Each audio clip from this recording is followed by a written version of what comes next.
बेटी की शादी थी, पैसा नहीं था, गरीबी थी, तो सोचे बाबा है, संत है, दयालु है, उनके पास कुछ धन मांगने के लिए वो आ गई। बाबा अपने आश्रम में विराजमान थे, उन्होंने प्रस्ताव रखा, गुरुदेव बेटी की शादी है, पैसे कम पड़ रहे हैं, थोड़ी सी कृपा कर दो। कहा माई, अरे तुम्हारे आने से पहले सारा पैसा आश्रम में लग गया, अब मेरे पास है नहीं, कल सुबह सत्संग में जाऊंगा, जो दक्षिणा मिलेगी हम तुमको दे देंगे। तो रात भर वो वहीं पे रहा।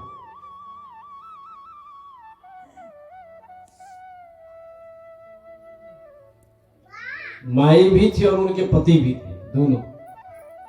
रात भी रहा।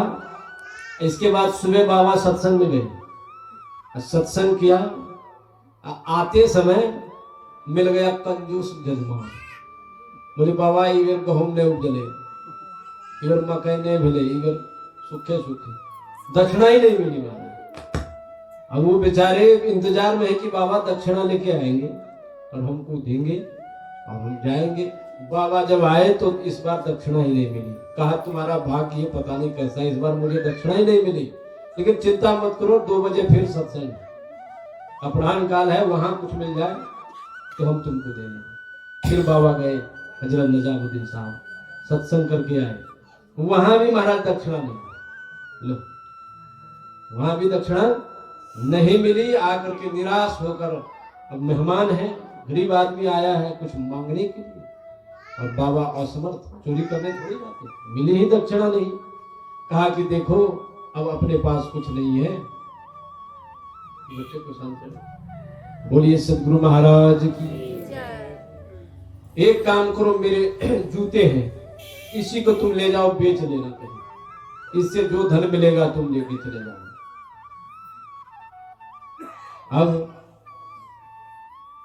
अब उनका मन खिन्न हो गया दोनों का। घर में शादी, गरीबी, आया था कुछ मांगने, कुछ मिला भी नहीं, और कहा ऊपर से जूते ले लो और यही जूता को बेच लेना, जो धन मिलेगा तुम ले लेना। अब संत की आज्ञा है, लेते भी नहीं बनते, नहीं लेते भी नहीं बनते, लेकिन अब जाने के समय कहा, संत ने कहा तो ले ही लो। तो पोटली बांध करके, जूता को पोटली में बांध करके दोनों दंपति निकले। रास्ते में पछताते हुए कि बेकार आए, रात भी रहना पड़ा, इतना इंतजार भी करना पड़ा, और ऊपर बदले में कुछ मिला भी नहीं। ये जूते कहाँ बेचेंगे? रास्ते में यही संकल्प विकल्प करते हुए दोनों जा रहे हैं। उधर से रास्ते से क्या हुआ, ऊंट में, 9 ऊंट में, कितना, 9 ऊंट में, किसी में चावल दाल, किसी में वो कपड़े लत्ते, है ना, और किसी में गहना जेवर, बहुत सामान। इस बच्चे को ले जाइए ना। अरे बोलिए सदगुरु महाराज की। 9 ऊंट में सामान लाद करके, बहुत सामान, जो भी खाने पीने की जो सामान चीजें होती है, वो सब सामान लेकर आ रहा था। कौन? अमीर खुसरो। वो कौन था? हजरत निजामुद्दीन साहब का परम शिष्य, अनन्य भक्त। उनका साल में एक बार आना होता था गुरु दरबार में, सारा सामान लेकर के, समझे? साल में एक बार गुरु महाराज के आश्रम में वो सामान लाद करके आते थे आश्रम के लिए। वो सामान लेके जो आ रहा था, तो इधर से जो दोनों दंपति जा रहे थे, अब जूता लेकर के पोटली में, तो वो जूता किसका था? गुरु महाराज का। और गुरु महाराज उस जूता को पहनते थे, और गुरु महाराज के चरण धूलि उसमें थी। जो व्यक्ति जो चप्पल जूता पहनते हैं उसमें उसकी आवाज आती है, इसीलिए किसी के चप्पल जूते कोई नहीं पहनना चाहिए। उसमें बीमारी है तो बीमारी आ जाती है, वो जैसा है वैसे ही प्रवृत्ति हो जाएगी। इसलिए किसी के चप्पल जूते कोई नहीं लगाना चाहिए। तो वो संत महापुरुष थे, अमीर खुसरो पहुंचे हुए संत हजरत निजामुद्दीन, उनके जूते, उसमें करामत थी, संत के जूते। अभी आपने सुना ना कि उनके चरणों की तो महिमा होती ही है, वंदो गुरुपद पदुम परागा, सुरुचि सुवास सरस अनुरागा। वो सुरुचि सुवास, वो सुगंधित भी है और प्रेम को उत्पन्न करने वाली चरणों की धूली, गुरु महाराज के चरणों की धूली है उस जूते में, और उसमें सुवास भी है, सुगंध भी है। जैसे अमीर खुसरो उधर से आया, इनके वो नाक में वो सुगंध आ गई। लगता है कहीं गुरु महाराज मेरे इधर तो नहीं आ गए, ये तो गुरु महाराज के आने की खुशबू है। जो व्यक्ति जो चीज का स्वाद ले लेता है तो दूर से मालूम पड़ जाता है। अभी अचार 10 बार बोलूंगा मुंह में पानी आएगा कि नहीं? आम का अचार तेल में डुबा के बनाते हैं, 10 बार बोलूंगा तो मुंह में पानी आएगा कि नहीं? क्यों? क्योंकि खा चुके हैं आप, स्वाद मालूम है। ऐसे ही हर वस्तु की स्वाद गंध सबको मालूम होता है जो उसको चखता है। तो अमीर खुसरो बहुत बड़े वो भक्त थे और बहुत बड़े संत कि चरण धूली वाले जूते जो लेके आ रहे थे उसकी सुगंध से इनको मालूम पड़ गया कि लगता है कहीं इर्द गिर्द मेरे गुरुदेव तो नहीं आ गए। तो देखा चारों तरफ तो कोई नहीं, वही दोनों दंपति आ रहे थे। रोका उनको, बोले तुम्हारे पास क्या है? लगता है मेरे गुरुजी। बोले कौन गुरुजी? बोले हजरत निजामुद्दीन मेरे गुरु हैं, मैं उनके पास जा रहा हूं। बोले हाँ, मैं भी उन्हीं के पास गया था, कुछ मांगने गया था, लेकिन गुरुदेव के आश्रम में कुछ था ही नहीं। एक दिन इंतजार भी हुआ, कुछ नहीं मिला।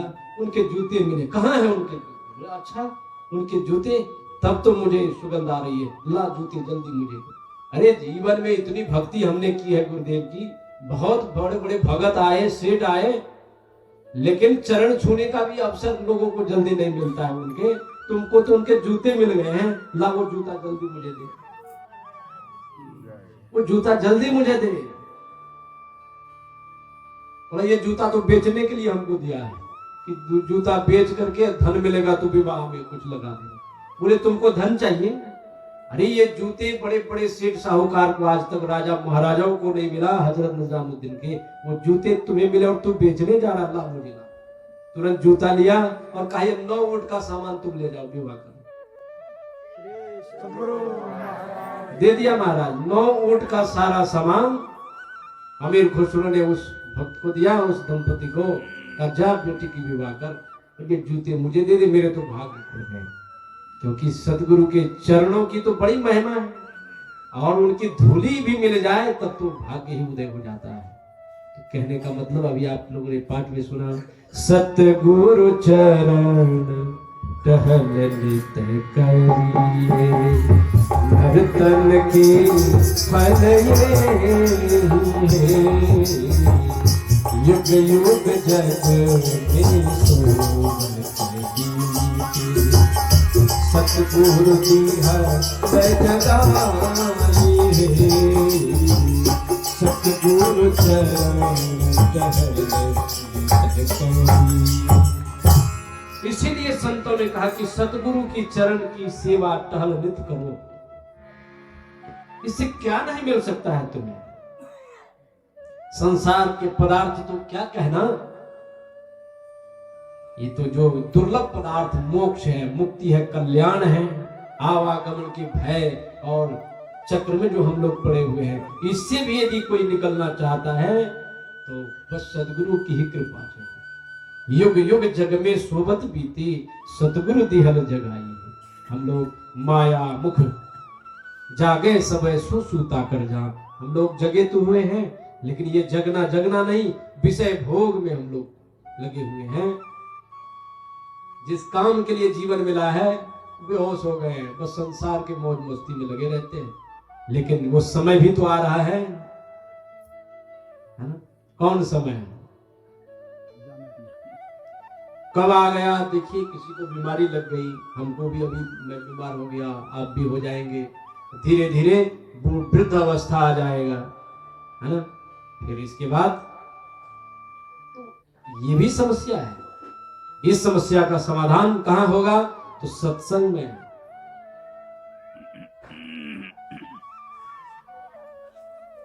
इसलिए सत्संग की बड़ी महिमा है। हम लोग तो कलयुग में इतना सस्ता है सत्संग। पहले जमाने में हम लोग सत्संग योग में पढ़ते हैं प्रश्नोपनिषद। प्रश्नोपनिषद के वक्ता कौन है? पिपलाद मुनि। उनके पास सत्यकाम आदि ऋषि आए सत्संग सुनने के लिए। यही ब्रह्म विद्या, आत्म विद्या, आत्म कल्याण का उपाय है ना। ये सत्संग सुनने के लिए जब आए तो कहा 1 वर्ष तक आप लोगों को इंतजार करना होगा, तब आप लोगों को हम सुनाएं। 1 वर्ष क्या करना होगा? बोले ब्रह्मचर्य व्रत का पालन करना होगा। 1 वर्ष तक तपस्या करनी पड़ेगी, तब हम तुमको सत्संग सुनाएं।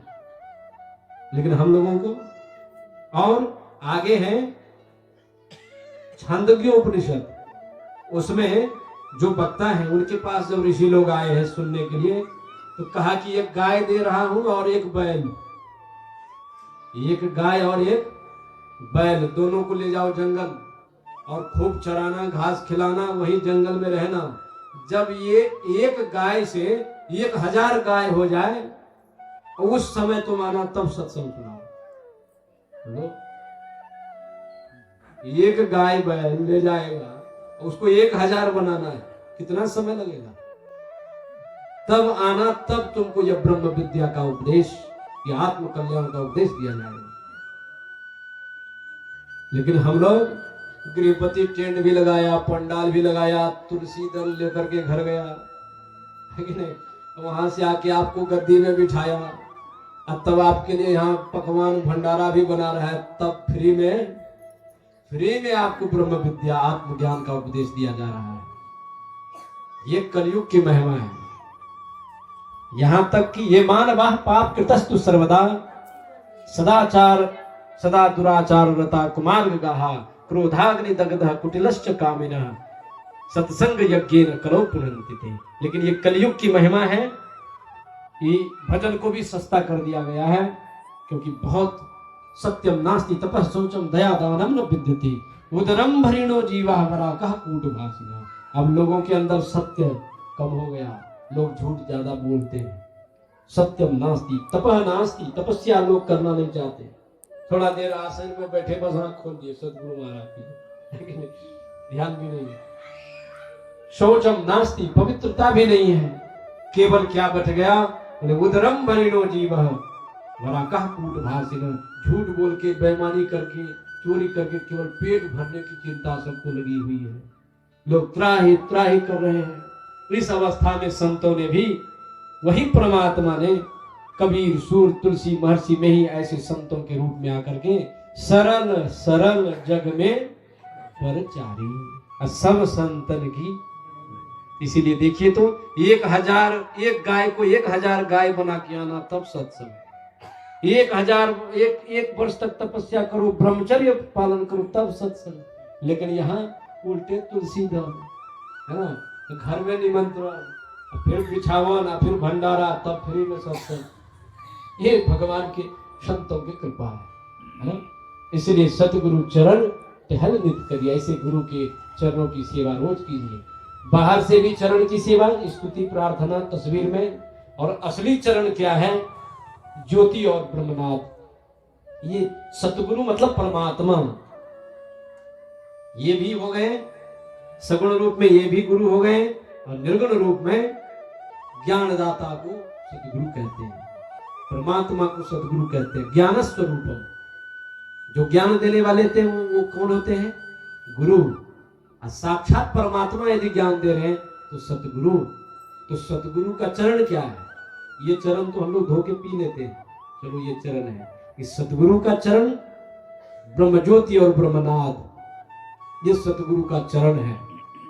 वह चरण, एक बार वो चरण धोने का अवसर अंदर में मिल जाए, तब तो कोई चीज की कमी नहीं। बिंदु नाद महालिंगम विष्णु लक्ष्मी निकेतन। ये बिंदु और ये नाद क्या है? विष्णु लक्ष्मी का घर है। जो उस बिंदु का दर्शन अंदर में करेगा तो भगवान विष्णु प्रसन्न हो जाएंगे, माता लक्ष्मी प्रसन्न हो जाएगी। धन की कमी रहेगी? कुछ कमी रहेगी? इसलिए बाहर से जो सदगुरु हैं, इनकी भी सेवा, इनकी सेवा क्या है? आज्ञाओं का पालन है इनकी सेवा। सतगुरु चरण टहल नित करिए। क्या टहल करेंगे? गुरु महाराज अभी शरीर में नहीं है, धोती साफ तो नहीं करेंगे आप, इनको भोजन भी तो नहीं कराएंगे आप। हाँ, श्रद्धा है तो आप प्रसाद चढ़ाएंगे, लेकिन इनकी असली सेवा है आज्ञा समन सुसाहिर सेवा। इनकी आज्ञाओं का जो नित्य पालन करेगा, यही है सतगुरु का नित्य टहल। जो ऐसा करेगा तो महाराज उसका यह लोक परलोक दोनों बनेगा, कोई कमी नहीं रहेगी। ये संसार परलोक दोनों बनेगा। यही शुभकामना आप सबों के लिए, और गृहपति के लिए बहुत बहुत शुभकामना, और उनके विवाह महोत्सव भी मंगल हो, दाम्पत्य जीवन भी बच्ची के अच्छे हो। यही आशीर्वाद गुरु महाराज की ओर से शुभकामना के साथ मैं अपनी वाणी को देता हूँ विराम। बोलिए सतगुरु महाराज की जय।